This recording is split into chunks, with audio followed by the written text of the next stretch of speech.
Negativ fikrlarimizni ham yaxshi tarafi bor. Bu bizni natijaviyligimizni kafolatlaydi. Ya'ni, nimadir ish qilmoqchi bo'lganimizda doimo B variantini o'ylab qo'yishimiz kerak. Ya'ni, asosiy rejamiz o'xshamay qolganda bizga B variantimiz ish beradi o'sha paytda. Negativ fikrlash bizga nima qilish kerak emasligini nazarda tutadi. Ya'ni, masalan, kam uxlash kerak emas. Energiya kam bo'ladi bunda. Natijaviylik past bo'ladi. Kunda lanjlik bo'ladi. Bashorat qilish kerak emas masalan.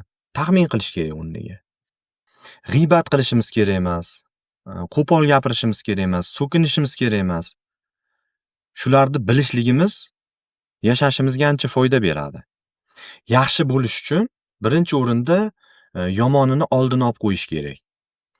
Bir insonning bitta gapi bor. Aqlli inson tinchlik paytida urushga tayyorlanadi degan. Shuning uchun o'zingizga shu qoidalaringizni tuzib oling, nima qilish kerak emas degan ro'yxatingizni tuzib oling va bunga amal qiling.